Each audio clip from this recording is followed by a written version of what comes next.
सूरत के कतारगांव में mobile phone के झगड़े में हत्या में डीसीबी और चौक बाजार पुलिस ने नाबालिग समेत 3 आरोपियों को गिरफ्तार कर लिया। सूरत में हत्या की वारदातें बढ़ती जा रही है, फिर पुलिस ने हत्या के जुर्म में आरोपियों को गिरफ्तार करने में सफलता हासिल की है। कतारगांव के पारस सोसाइटी 2 में 20 दिन पहले रहने आए एक युवक की 3 लोगों ने हत्या कर दी। हत्या के बाद आरोपी ट्रेन से भाग गए।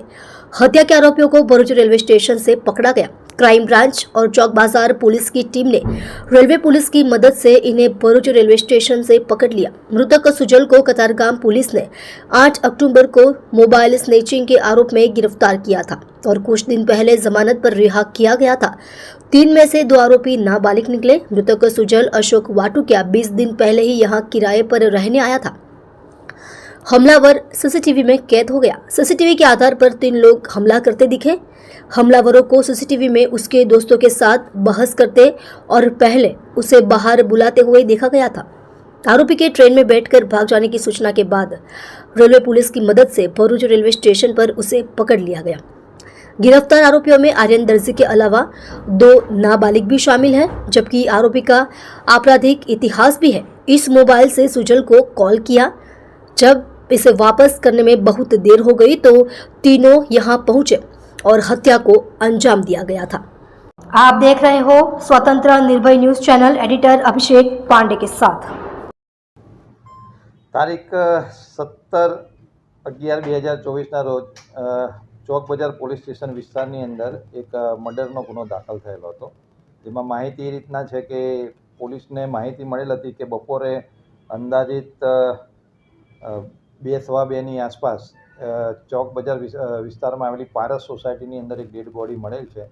પોલીસે તાત્કાલિક વિઝિટ કરી અને જે મરણ જનાર છે એ બાબતે તપાસ કરતા મરણ જનારનું નામ સુજલ અશોકભાઈ વાટુકિયા, જે મૂળ બોટાદ જિલ્લાનો રહેવાસી હતો, જેનું મર્ડર થયેલ હતું અને ટેકનિકલ વિગતો કરતાં જાણવામાં આવેલું હતું કે 3 વ્યક્તિઓ તેની પર હુમલો કરેલ છે।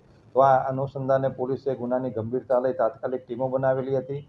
સુરત શહેર ડીસીબીની ટીમ તથા રેલવે પોલીસની મદદથી 3 આરોપીઓને અટક કરવામાં આવેલ છે, જેમાં એક આરોપી છે જેનું નામ છે આર્યન રાજેશભાઈ દરજી અને બાકીના 2 છે એ કાયદામાં સંઘર્ષમાં આવેલા 2 બાળકો છે। તો આ 3ને પોલીસે અટક કરીને આગળની કાર્યવાહી હાથ ધરેલ છે।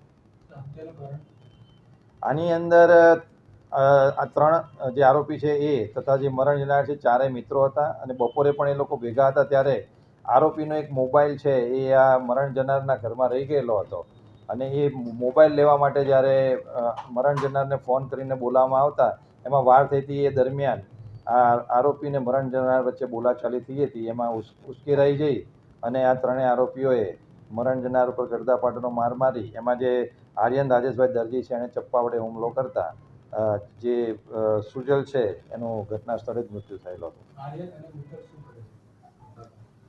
આર્યન જે છે એની વિરુદ્ધમાં અગાઉ ગરફોડના 2 ગુનાઓ સુરત ખાતે નોંધાયેલા છે અને બાકીના 2 કાયદામાં સંઘર્ષમાં આવેલા કિશોરો છે અગાઉ પણ ગરફોડ અને મારામારી જેવા ગુનાઓની અંદર અગાઉ આવેલા છે।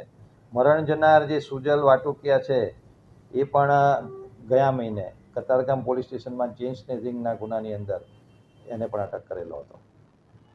Thank you.